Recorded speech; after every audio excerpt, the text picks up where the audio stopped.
Movie की starting में हमें रात का समय दिखाया जाता है, जहां पर अज्जी नाम की एक ओल्ड वुमेन अपनी ग्रैंड डॉटर मंदा को ढूंढ रही होती है। उनके साथ एक प्रेग्नेंट औरत लीला भी थी। चूंकि अज्जी काफी ओल्ड थी, इसलिए उनके नीज में दर्द होने लगता था।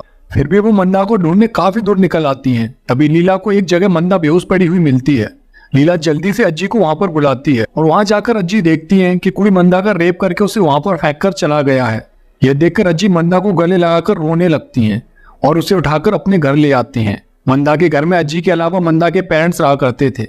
नेक्स्ट सीन में एक पुलिस इंस्पेक्टर दस्तूर अज्जी के घर आता है और मंदा के बारे में डिटेल्स लेने लगता है। वो पूछता है कि इतनी रात को मंदा वहां गली में क्या कर रही थी। इस पर लीला बताती है कि वो उससे मिलने गई थी। यहाँ हमें पता चलता है कि लीला एक प्रोस्टिट्यूट थी। तभी अज्जी बताती हैं कि वो अल्टर का काम करती हैं और लीला का ब्लाउज उनके पास अल्टर करने के लिए आया था, इसीलिए उन्होंने ही मंदा को वो ब्लाउज पहुंचाने के लिए लीला के पास भेजा था। इस पर इंस्पेक्टर गुस्से में अज्जी से कहता है कि उन्होंने 10 साल की बच्ची को रात में प्रोस्टिट्यूट वाली जगह सिर्फ ब्लाउज डिलीवर करने के लिए भेज दिया।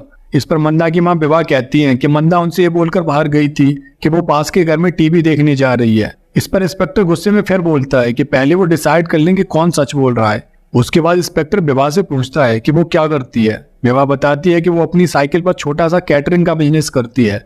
इंस्पेक्टर उससे कहता है कि क्या उसके पास लाइसेंस है। विवाह इसके लिए मना कर देती है। तभी इंस्पेक्टर मंदा के फादर से पूछता है कि वो क्या करता है। मंदा के फादर बताते हैं कि वो एक फैक्ट्री में काम करते हैं और उसके लिए सुबह वो 7 बजे ही घर से चले जाते हैं और वापस 10 बजे आते हैं। इस पर इंस्पेक्टर कहता है कि वो 15 घंटे शिफ्ट करते हैं, जो कि इलीगल है। वो उनसे कहता है कि तुम सब लोग सारे इलीगल ही काम क्या करते हो। उसके बाद इंस्पेक्टर उनसे कुछ अनयूजुअल सवाल करने लगता है, जैसे उन्हें कैसे पता चला कि इस बच्ची के साथ रेप हुआ है। इस पर लीला कहती है कि उसे श्योर है कि उसके साथ रेप ही हुआ है। उसके बाद इंस्पेक्टर उनसे दिखाने को कहता है। यह सुनकर वो सब लोग थोड़ा सहम जाते हैं और इंस्पेक्टर खुद ही उठकर मंदा को देखने लगता है।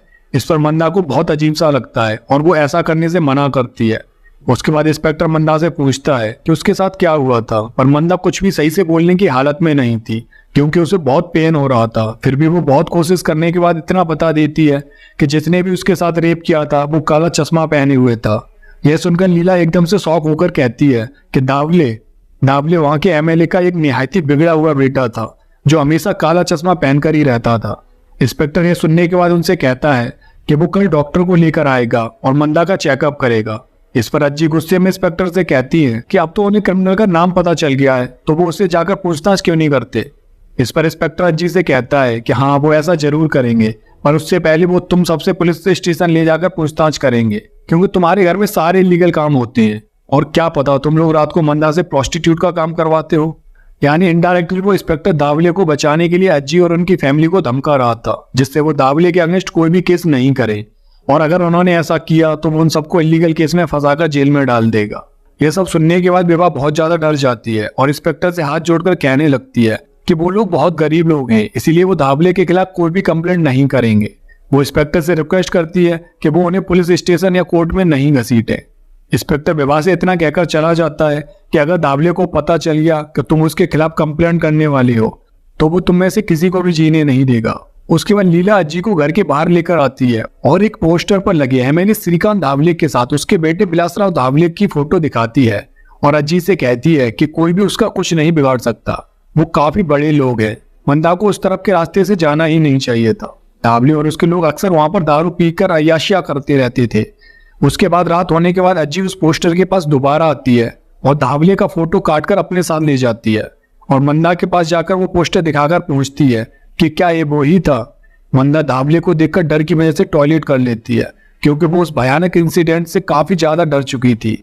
एक 10 साल की लड़की के साथ ये सब होना किसी खौफनाक मंजर से कम नहीं होता है। इसके बाद अज्जी समझ जाती है कि दावले ने ही उनकी मासूम बच्ची की लाइफ बर्बाद की है। मंदा का ब्लड रुक ही नहीं रहा था, इसीलिए अज्जी नेक्स्ट डे एक वैद्य के पास दवा लेने जाती हैं और वहां से कुछ दवा की पुड़ियां लेकर आती हैं। घर आकर वो देखती हैं कि 2 लड़कियां उनके पास अपने ब्लाउज अल्टर कराने के लिए देकर गई थीं, जो अभी तक अल्टर नहीं हो पाए थे, इसीलिए वो अज्जी पर गुस्सा हो रही थी। अज्जी कहती है कि मंदा की तबीयत ठीक नहीं होने की वजह से वो उनका काम नहीं कर पाई थी और वो कल पक्का उन्हें उनके ब्लाउज अल्टर करके दे देंगी।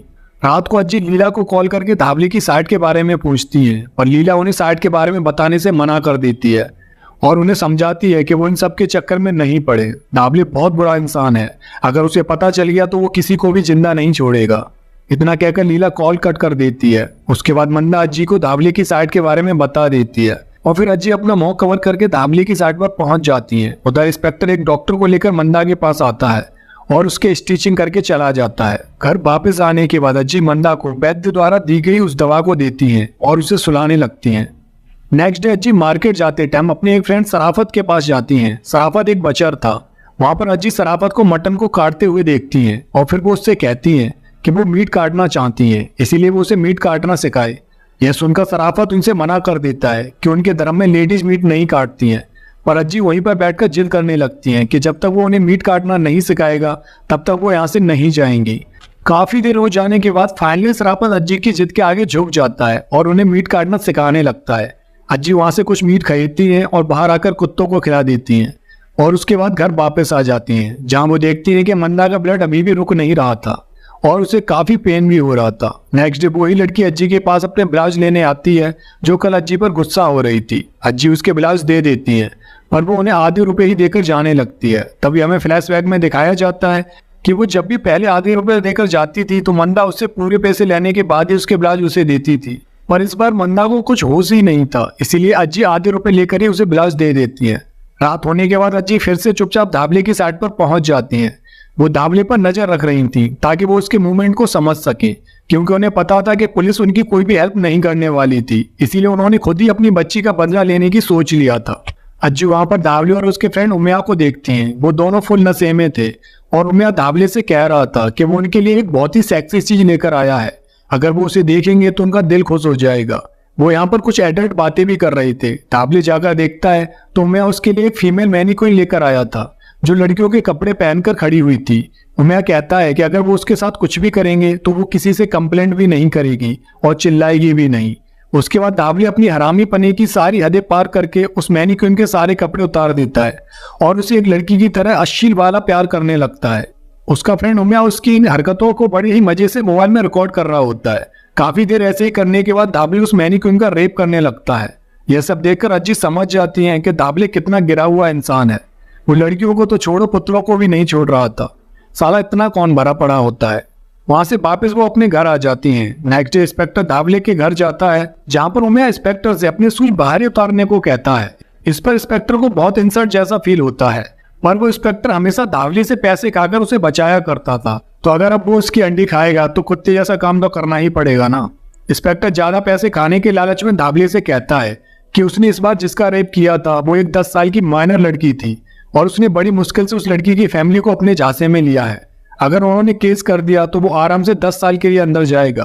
धावले इंस्पेक्टर से कहता है कि जब उसने उस लड़की को छुआ था तो उसने उसे गालियां दी थी, इसलिए उसने उसे सबक सिखाने के लिए उसका रेप किया ताकि वो किसी और को ऐसे गालियां नहीं दे। इंस्पेक्टर धावले को उसके सारे क्राइम्स की लिस्ट दिखाता है और कहता है कि उसने हर बार उसे इन सारे क्राइम से बचाया है और इस बार केस माइनर लड़की का है, इसलिए उसे ज्यादा पैसे देने होंगे।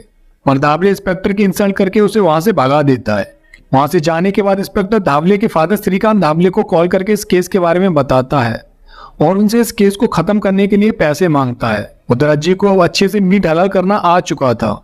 उसके बाद रात को मंदा के फादर जब घर आते हैं तो उनके हाथ की कुछ फिंगर्स कटी हुई थी और उन पर पट्टियां बनी हुई थी। जब अज्जी इस बारे में उनसे पूछती हैं तो वो बताते हैं कि फैक्ट्री में काम करते टाइम उनका हाथ मशीन के अंदर चला गया था, जिसकी वजह से उनकी कुछ फिंगर्स कट गईं। अब वो कभी भी मशीन नहीं चला पाएंगे। यह सुनकर विभा एकदम से डर जाती है, क्योंकि उनके पास वैसे ही अपने घर के खर्चे चलाने के लिए पैसे कम पड़ रहे थे और अब मंदा के फादर भी कुछ कमा नहीं पाएंगे। उनकी परेशानियां तो खत्म होने का नाम ही नहीं ले रही थी। रात को अज्जी मंदा के पास आती हैं और उसे वैद्य द्वारा दी गई दवा को अपने घाव पर लगाने के लिए कहती हैं, क्योंकि अभी भी मंदा का ब्लड रुक ही नहीं रहा था। दवा लगाने के बाद मंदा बड़ी ही मासूमियत से अज्जी से पूछती है कि क्या अब वो बड़ी हो गई है। अज्जी कहती है कि ऐसा किसने कहा। मंदा कहती है कि आपने कहा था कि जिस दिन ब्लड निकलेगा वो उस दिन बड़ी हो जाएगी। क्या सारी गर्ल्स ऐसे ही बड़ी होती हैं? इस पर अज्जी रोने लगती हैं, क्योंकि मंदा को इतनी समझ ही नहीं थी कि पीरियड और रेप के ब्लड में क्या फर्क होता है। उस हैवान ने मंदा से उसका बचपन और उसकी मासूमियत दोनों ही छीन ली थी। नेक्स्ट नाइट अज्जी हमेशा की तरह धावले की साइड पर जाती हैं, जहां वो देखती हैं कि श्रीकांत धावले के पास आता है और उसे खूब पीटता है, क्योंकि उसके कामों की वजह से उनका नाम खराब हो रहा था। वहां से अज्जी सीधे लीला के पास आती हैं, जहां वो लीला की एक फ्रेंड को घायल अवस्था में देखती हैं। लीला बताती है कि धाबली इसके पास आया था, यह उसके साथ करना नहीं चाहती थी, इसलिए उसने इसे बहुत बुरी तरह मारा और जबरदस्ती रेप करके चला गया। अज्जी कहती है कि ये तो फिर रेप केस बनाना। इस पर लीला कहती है कि अज्जी, हम जैसी प्रोस्टिट्यूट का रेप नहीं होता है। उधर मंदा के फादर अपनी खुद की एक छोटी सी कैटरिंग की शॉप विवाह के साथ खोलना चाहते थे और इसके लिए वो लोन के लिए अप्लाई करते हैं, क्योंकि अब वो फैक्ट्री में तो काम कर नहीं सकते थे। नेक्स्ट सीन में हम देखते हैं कि रात होने के बाद अज्जी लीला के पास आती है, जहां पर लीला उनका मेकअप करके उन्हें एक प्रोस्टिट्यूट की तरह सजा देती है, क्योंकि अज्जी आज धाबले का चैप्टर क्लोज करने वाली थी। अज्जी लीला से कहती हैं कि वो 1-2 मंथ के लिए सिटी छोड़कर कहीं चली जाए, क्योंकि आज रात जो भी होने वाला है उसके बाद धाबले के लोग उसे ढूंढने जरूर आएंगे। उसके बाद अज्जी धाबले की साइड पर पहुंच जाती हैं, जहां धाबले बिल्कुल अकेला था। तभी वो देखती हैं कि धाबले बियर लेने के लिए एक शॉप को ओपन कराता है और वहां से बियर लेकर जाने लगता है। उस टाइम स्ट्रीट में कोई भी नहीं था, इसीलिए अज्जी धाबले के पास आती हैं और उसे सेड्यूस करने की कोशिश करती हैं। धाबले उन्हें देखकर कहता है कि वो काफी ओल्ड हैं, इसीलिए वो उनके साथ कुछ नहीं करने वाला, और अज्जी कुछ सेक्सी बातों से उसे मनाने की कोशिश करती है और उसे अपने साथ चलने के लिए मना लेती है, क्योंकि धाबले की धड़क बहुत ज्यादा थी तो उसे कोई फर्क नहीं पड़ता था कि सामने लड़की है या बूढ़ी औरत। धाबले अज्जी को एक खोपचे में लेकर जाता है, जहां वो उनसे ओरली मैस्टरबेट करने के लिए कहता है। अज्जी यही चाहती थी। वो नीचे बैठकर अपने बैग से सीजर्स निकालती हैं और धाबले के गुप्तांग को काट देती हैं। गुप्तांग कटने के बाद धाबले दर्द से बुरी तरह चिल्लाने लगता है, पर अज्जी उसके घाव पर लाल मिर्च और डाल देती हैं, जिसकी वजह से धाबले की फटके 4 हो जाती है और वो वहीं पर बेहोश हो जाता है। अज्जी वहां से उसके कटे हुए सामान को उठाती हैं और बाहर जाकर कुत्ते को खिला देती है और वहां से अपने घर चली जाती है। और इस तरह अज्जी ने बड़े ही हिम्मत से खुद की परवाह नहीं करते हुए एक हैवान को उसके कर्मों की सजा दे दी थी। इसी के साथ इस मूवी की एंडिंग हो जाती है। तो दोस्तों, आपको ये मूवी कैसी लगी कमेंट करके जरूर बताना। साथ ही अगर सोशल तरह मूवीज आपको देखना पसंद है तो एक बार हमारे चैनल की प्लेलिस्ट जरूर चेक करके चैनल को सब्सक्राइब कर लेना। इसी के साथ मिलते हैं नेक्स्ट वीडियो में एक और शानदार मूवी के साथ। तब तक के लिए जय हिंद।